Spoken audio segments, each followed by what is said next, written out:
Hello everyone, welcome to logical education. I am Diksha Raghuvanshi और ये हमारा थर्ड पार्ट है साइंस एंड टेक के करंट अफेयर्स का। इससे पहले दो पार्ट डिस्कस किए, अगर आपने उन्हें नहीं देखा तो उन्हें भी देख लीजिएगा। यहाँ पर हम नेक्स्ट कुछ और करंट अफेयर्स डिस्कस करेंगे साइंस एंड टेक के। अगर आप किसी भी एग्जाम की प्रिपरेशन कर रहे हैं like UPSC, SSC, state PCS, railway, किसी भी तरह की एग्जाम की जिसमें करंट अफेयर आता है, तो ये लेक्चर आपके लिए इंपॉर्टेंट रहेंगे। चलिए स्टार्ट करते हैं। आपको क्या करना है, तो आपको कुछ नहीं करना, सिर्फ और सिर्फ सुनना है और जो भी इंपॉर्टेंट लग रहा है उसके नोट बनाने हैं। ठीक है, जैसे ये नेम है तो बायोरेप पोर्टल किस लिए है वो सिर्फ नोट कर लेना है, जिससे जब भी आप एग्जाम दो तो उसको एक बार रिवाइज कर सको क्विकली। ठीक है, तो ये करना है और साथ में वीडियो पसंद आता है तो उसको लाइक करना है। चैनल को सब्सक्राइब नहीं किया है तो इसको सब्सक्राइब जरूर कर लेना है, जिससे नेक्स्ट वीडियोस की अपडेट्स आपको मिल जाए और वो भी आप देख सकें टाइमली। ओके, तो बायोरेप पोर्टल किस लिए बनाया गया है, तो इसको अनवील किया है union minister doctor Jitendra Singh ने, और ये एक सिंगल नेशनल पोर्टल है बायोटेक रिसर्चर्स के लिए और स्टार्टअप्स के लिए। तो जो बायोटेक रिसर्चर्स हैं या स्टार्टअप जो कर रहे हैं, तो उनको अगर कोई परमिशन लेनी है, रेगुलेटरी परमिशन लेनी है बायोलॉजिकल रिसर्च के लिए, डेवलपमेंट एक्टिविटी के लिए परमिशन लेनी है, तो पूरी कंट्री में कहीं पर भी वो अपना स्टार्टअप स्टार्ट करना चाह रहे हैं, रिसर्च करना चाह रहे हैं, तो इस ऐप को यूज कर सकते हैं। इस ऐप को यूज करके वो यहाँ पर परमिशन वगैरह ले सकते हैं। यहाँ पे रेगुलेटरी डॉक्यूमेंट्स हैं, एप्लीकेशन सबमिशन, ऑर्गेनाइजेशन, रजिस्ट्रेशन, ठीक है, गाइडेंस, ये सब कुछ यहाँ पे लिखा हुआ है। देखिए आप यहाँ पे देख सकते हो, तो यहाँ पे अगर आप जाएंगे तो ये सारी चीजें मिल जाएंगी। लॉग इन कर सकते हैं, एक बायोरेप आईडी होगी, ठीक है, ये यूनिक आईडी होगी। तो biotechnology has quickly become a viable academic and career option for Indian youth. तो ऑब्वियसली इस फील्ड में काफी अच्छा अपॉर्चुनिटी है। और करेंटली अगर हम बात करें कंट्री में, तो 2700 बायोटेक स्टार्टअप्स हैं and over 2500 biotech enterprises in operation. ठीक है, मतलब ये चल रहे हैं अभी। तो इतना है, तो अच्छा फ्यूचर है इसमें, और जो लोग भी चाहते हैं इस फील्ड में तो वो यहाँ से परमिशन वगैरह ले सकते हैं।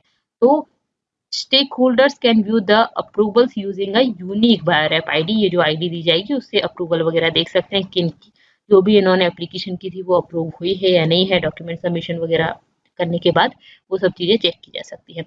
It is one of a kind gateway as a step towards making science and scientific research more accessible. ठीक है, तो इंडियंस के लिए जो साइंटिफिक रिसर्च है, साइंस है, अगर उसके लिए अप्रूव वगैरह कराना है, तो वो रिसर्च वगैरह करना चाहते हैं, तो यहाँ से इजीली उनको मतलब एक बहुत इजी गेट हो जाएगा। जैसे कि हम मोबाइल पे करते हैं, सेम इसी तरह से ये ऐप ऑन किया और फिर यहाँ पे इस पोर्टल पर वो अपने जो भी डॉक्यूमेंट्स वगैरह हैं वो सब सबमिट कर सकते हैं और फिर उनको अप्रूवल वगैरह भी मिल जाएगा। ठीक है, as well as making it easier to create business. तो वेरी वेरी इंपॉर्टेंट। हम अभी बेरोजगारी बहुत ज्यादा चल रही है देश में, तो जो भी लोग अपना बिजनेस करना चाहते हैं इस फील्ड में, वो आसानी से इस पोर्टल के थ्रू कर सकते हैं। ठीक है, तो यहाँ से अप्रूवमेंट मिल जाएगा। बाकी बिजनेस वगैरह के लिए भी गवर्नमेंट काफी ज्यादा हेल्प कर रही है, लोन्स वगैरह काफी सस्ते हो रहे हैं, तो वो सब चीजें। तो आपको यहाँ पे याद रखना है बायोरेप पोर्टल किस लिए है, बायोटेक रिसर्चर्स के लिए है। एक यूनिक आईडी दी जाएगी और उससे अप्रूवल्स वगैरह को ये देख सकते हैं। ठीक है, इसके अलावा नेक्स्ट हमारा आता है WEF, to focus on innovative technology to assist small and marginal farmers. Farmers की इनकम काफी कम है, हम कोशिश कर रहे हैं कि फार्मर्स की इनकम डबल हो। इसके लिए हम एग्रीकल्चर में नए नए इनोवेशंस लेके आ रहे हैं। क्या कर रहे हैं, हम ड्रोन्स का यूज कर रहे हैं। ठीक है, लास्ट लेक्चर में भी मैंने आपको बताया था, ड्रोन महोत्सव सेलिब्रेट हुआ था, ड्रोन का यूज कर रहे हैं। और उसके अलावा मैंने एक लेक्चर और अभी अपलोड किया था, नैनो यूरिया। ठीक है, पहला नैनो यूरिया सेंटर हमारे यहाँ पे बना है। ठीक है, लिक्विड के लिए है। ठीक है, नैनो यूरिया लिक्विड प्लांट जो है वो गुजरात में बना है, तो उसके बारे में भी आप देख सकते हैं।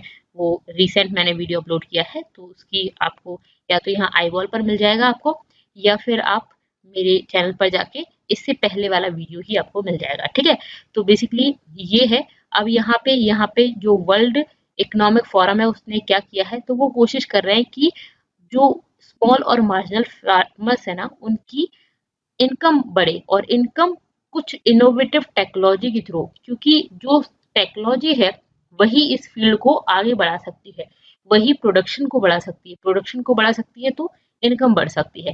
तो यहाँ पे वर्ल्ड इकोनॉमिक जो फोरम है उसने गवर्नमेंट ऑफ इंडिया का जो नीति आयोग है बेसिकली इसके साथ कोलैबोरेशन किया है और यहाँ पे ये क्या कर रहे हैं कि किस तरह से बेटर किया जा सके employ emerging technologies like artificial intelligence है, इंटरनेट ऑफ थिंग्स IoT है या ब्लॉकचेन है और ड्रोन्स। ठीक है, ये किसके लिए? टू एड फार्मर्स, फार्मर्स की मदद करने के लिए, स्पेशली स्मॉल और मार्जिनल फार्मर्स की, किस तरह से इन सब की हेल्प से फार्मर्स की मदद की जा सकती है। ठीक है, तो यहाँ पे मेन की पॉइंट्स क्या है इसमें? अगर हम बात करें एग्रीकल्चर की, तो हमारी इंडियन इकोनॉमी का मेन इंपॉर्टेंट रोल जो प्ले करता है वो एग्रीकल्चर प्ले करता है। यहाँ पे अगर हम बात करें वर्कर्स की, तो 43% ऑफ इंडिया पॉपुलेशन जो है उसमें से 43% अगर एम्प्लॉयमेंट बात करें तो वहाँ पे आपको एग्रीकल्चर से मिलता है। इसमें हम बात करते हैं अगर हमारे स्मॉल फार्मर्स कितने हैं और मीडियम फार्मर्स कितने हैं, लार्ज मतलब जिनके पास कितनी प्रॉपर्टी है। तो अगर स्मॉल होल्डर्स की बात करें तो जितने भी फार्मर्स हैं उनमें से 86% जो है वो स्मॉल होल्डर्स हैं, जिनके पास 2 हेक्टेयर से भी कम जमीन है। और ये पुअरेस्ट पीपल है in the country, very very important, इनके पास बहुत कम है। ठीक है, तो पुअरेस्ट पीपल है और ये जो 2 हेक्टेयर है ना, इसमें बहुत कम उपज होती है। जो फार्मिंग सेक्टर है वो बहुत ज़्यादा डिपेंड करता है क्लाइमेट पर, किस तरह का क्लाइमेट है, बारिश पर बहुत डिपेंड करता है, एंड मूवमेंट पर किस तरह का क्लाइमेट हो रहा है। और उसके बाद अगर ज़्यादा प्रोडक्शन हो जाता है तो कॉस्ट कम हो जाती है, उतना ज़्यादा अच्छा दाम नहीं मिल पाता। फिर बहुत सारे रीजंस हैं जिसकी वजह से इनकी इनकम उतनी ज़्यादा नहीं हो पाती। तो स्मॉल होल्डर्स जो है, जो कि 86%, जो जितने भी फार्मर्स हैं उनमें से 86% स्मॉल होल्डर्स हैं। और स्मॉल होल्डर्स जो है ना, वो 39% अर्न करते हैं मीडियम होल्डर्स का। मीडियम होल्डर्स भी कम अर्न करते हैं, और उसमें से भी अगर हम उसका भी बात करें तो 39% अर्न करते हैं स्मॉल होल्डर्स। और जो मीडियम होल्डर्स वो कौन से होते हैं? तो 2 से 10 हेक्टेयर तक की जिनके पास प्रॉपर्टी होती है, वो मतलब एग्रीकल्चर प्रॉपर्टी होती है, वो मीडियम होल्डर्स होते हैं। और अगर हम बात करें लार्ज होल्डर्स की, जिनके पास 10 हेक्टेयर से ज़्यादा की एग्रीकल्चर लैंड होती है, वो लार्ज होल्डर्स होते हैं। और इनका ये अर्न करते हैं सिर्फ और सिर्फ 13%, इनका सिर्फ और सिर्फ 13% अर्न करते हैं। ये हाल है। तो अभी कोशिश की जा रही है ड्रोन्स वगैरह से, आर्टिफिशियल इंटेलिजेंस से, तो इससे अच्छी से अच्छी प्रोडक्शन किया जा सके, इनकी इनकम को डबल किया जा सके, क्योंकि बहुत ज़्यादा सुइसाइड केसेस आपने भी देखे फार्मर्स के। ठीक है, तो इसमें बहुत सारी प्रॉब्लम्स है फार्मर्स के साथ। प्रॉब्लम्स क्या है? देखिए, मिडल मैन जो होते हैं उनका एक्सप्लॉइटेशन काफ़ी चलता है, जिसके लिए फार्म लॉज आए थे। वो लॉज काफ़ी अच्छे थे, मेरा ऐसा मानना है। बाकी खैर बात करते हैं यहाँ पे, तो जो इंटरमीडिएट जो मिडल मैन होते हैं उनका एक्सप्लॉइटेशन काफ़ी होता है। मोनोपोली हो जाती है मार्केट में, जब कम कीमत होती है तब कम कीमत पे एक फिक्स्ड रेट पर लेते हैं, और उसके बाद जब उसकी रेट अच्छी मिलती है तो मार्केट में बेच देते हैं। ठीक है, इनसफिशिएंट ट्रांसपेरेंसी ऑफ डिमांड, ये very very important. Inadequate quality assurance, तो एक गुड क्वालिटी सीड्स की अनअवेलेबिलिटी रहती है, वो एक रीजन है। Inadequate access of efficient and low cost logistics, और फार्मर्स कोई बिजनेसमैन तो होते नहीं है जिससे उनको ये पता हो कि कैसे बार्गेनिंग करनी है वो सब, तो उनकी बार्गेनिंग पावर भी उतनी अच्छी नहीं होती, और बहुत ज़्यादा नीड होती है उस टाइम पे पैसे की। फार्मर्स के साथ एक प्रॉब्लम ये, जैसे ही उनका प्रोड्यूस आता है मार्केट में, उनको सेल करना होता है। क्यों? क्योंकि रखेंगे तो उसमें और बहुत सारे नुकसान हो सकते हैं। अगर उसको रख दिया जाए और फिर बाद में जब मार्केट में जब उतना ज़्यादा डिमांड है, उस टाइम पर अगर प्रोड्यूस को बेचेंगे तो अच्छी कीमत मिल जाएगी, लेकिन इतना जो प्रोडक्शन है उसको घर पे भी नहीं रख सकते हैं, वो भी एक दिक्कत है। वेयर हाउस वगैरह में रखेंगे तो उसकी कॉस्ट आती है, और तो उसी टाइम पर जैसे ही प्रोड्यूस आया उसी टाइम पर उनको बेचना है, और फिर एक बार्गेनिंग पावर भी उतनी अच्छी नहीं होती, उस टाइम पर ही आपको सेल करना है तो उतनी अच्छी रेट नहीं मिल पाती है। Small holder farmers are typically unable to obtain equivalent value for their produce. Small farmers के साथ ये सबसे बड़ी दिक्कत क्यों है? क्योंकि स्मॉल फार्मर्स जो है उनके पास उतना ही पैसा होता है कि जब जैसे ही फसल आएगी, जैसे ही हम उसको बेच देंगे, वैसे ही हमारा फिर धीरे धीरे धीरे जो भी उन्होंने लोन लिया हुआ होता है इन लोगों किसी किसी से, तो वो उस लोन को चुकाते हैं, और फिर नई जो उनको क्रॉप बोनी है उसके लिए वो पैसा यूज करते हैं। तो वहां पे ये प्रॉब्लम आती है कि उनको उसी टाइम पर अपना जो भी प्रोड्यूस है वो बेचना होता है, और इतनी बार्गेनिंग पावर भी नहीं होती अच्छी। ठीक है, जो लार्ज फार्मर्स हैं, लार्ज होल्डर्स हैं, तो उनके पास एक ऑप्शन रहता है कि वो उस क्रॉप को रख सकते हैं, उनके पास उतना पैसा होता है कि उस क्रॉप को रख के जब मार्केट में अच्छा प्राइस होगा तब वो उसको बेच सकते हैं। ठीक है, तो अगर इनकी हमें प्रोडक्शन वैल्यू को इंक्रीज करना है, इम्प्रूव करना है, वैल्यू कैप्चर इम्प्रूव करना है, तो इसके लिए हमें क्या करना होगा? मतलब फार्मर्स की इनकम को इंक्रीज करना है तो इन सभी चीज़ों को इंक्रीज करना होगा। ठीक है, और लैंड होल्डिंग्स कम होती है, इनएडिक्वेट स्टोरेज फैसिलिटीज होती है, वेयर हाउस वगैरह में इसकी भी कॉस्ट लगती है, ठीक है। और इसके अलावा पुअर इरिगेशन फैसिलिटीज है, इस वजह से इनको उतनी अच्छी रेट नहीं मिल पाती। मौसम का बहुत बड़ा रोल होता है जैसे कि मैंने बताया। अब यहाँ पे ये कोशिश कर रहे हैं कि टेक्नोलॉजी को इस फील्ड में ज़्यादा से ज़्यादा लेके आया जा सके। टेक्नोलॉजी क्या करेगी, has a potential to quickly develop and iterate solution, reduce cost, improve information flow, transparency and boost connectivity। ठीक है, तो अगर हम जैसे ऐप बाकी सब जगह पे यूज कर रहे हैं, उसी तरह से अगर ऐप यहाँ पे यूज करते हैं, मोबाइल यूज करते हैं, तो उससे उनको जो फार्मर्स हैं उनको भी पता चल, जैसे यूट्यूब पे आप पढ़ रहे हैं तो यूट्यूब पे फार्मर्स भी देख सकते हैं और उसे पता कर सकते हैं कि किस तरह से इस क्रॉप को उगाया जाए, किस तरह से देखा जाए, तो उसके सॉल्यूशंस निकाल सकते हैं। फिर इसके अलावा ये सब चीज़ें तो है ही, जैसे कि ड्रोन वगैरह से आजकल छिड़काव वगैरह के लिए ड्रोन यूज किए जाते हैं, ठीक है, किए जाने लगे हैं, स्टार्ट हुआ है, ठीक है। तो ये सब चीजें जो है वो फायदा करेंगी, ठीक है, तो टेक्नोलॉजी से काफी इम्प्रूव होगा, ठीक है। तो बेसिकली ये यहाँ पे हमने डिस्कस किया। अब नेक्स्ट बात करते हैं, PM Modi unveils India's first 5G test bed. इसमें क्या हुआ, बेसिकली 5G की टेस्टिंग वगैरह की जाएगी। 5G क्या होता है इसके बारे में, इंटरनेट के लिए 1G 2G 3G 4G 5G। तो अब इसमें एडवांस, सबसे एडवांस की अगर हम बात करें तो 5G है, और इससे काफ़ी ज़्यादा मशीन्स वगैरह भी चलाई जा सकती हैं। जैसे कि अभी भी आप बात करें तो आप 4G से काफ़ी कुछ यूज़ करते हैं, ठीक है, आप टीवी वगैरह कनेक्ट कर लेते हैं।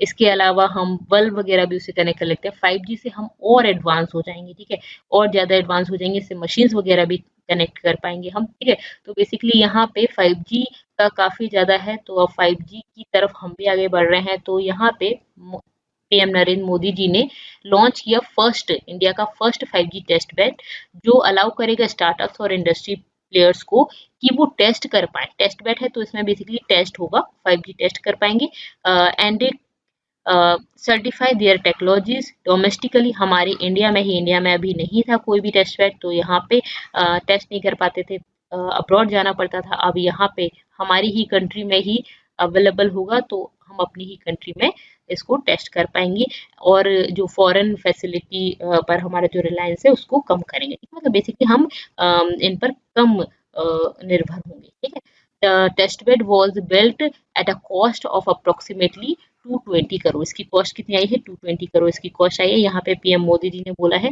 कि 5G test bed is a significant step towards self reliance, ठीक है।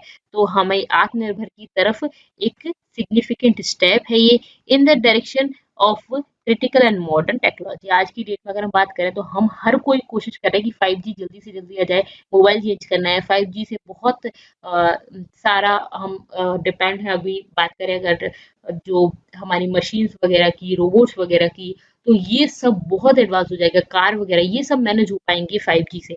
तो अगर हम बात करते हैं मॉडर्न और आज की डेट की, तो यहाँ पे 5G काफ़ी इम्पोर्टेंट रोल प्ले कर रहा है, तो इसीलिए 5G की कोशिश की जा रही है। और इसके बारे में मैंने एक सेपरेट वीडियो भी बनाया, उसमें काफ़ी डिटेल में डिस्कस किया, उसको आप देख सकते हैं, ठीक है। 5G test bed was created as a collaboration project between 8 institute और led by IIT मद्रास। तो इसमें 8 इंस्टीट्यूट्स हैं, IIT दिल्ली, IIT हैदराबाद, बॉम्बे, कानपुर और IISc बैंगलोर, ठीक है, जो Indian institute of science Bangalore है वो, society for applied microwave electronics engineering and research, ठीक है, समीर ये है, और centre of excellence in wireless technology were among the most, जो भी अदर इंस्टीट्यूट्स हैं वो इसमें इन्वॉल्व है इस रिसर्च में, ठीक है। तो इसके लिए 5G टेस्ट, पहला 5G टेस्ट बेड अनवील किया गया है, ठीक है।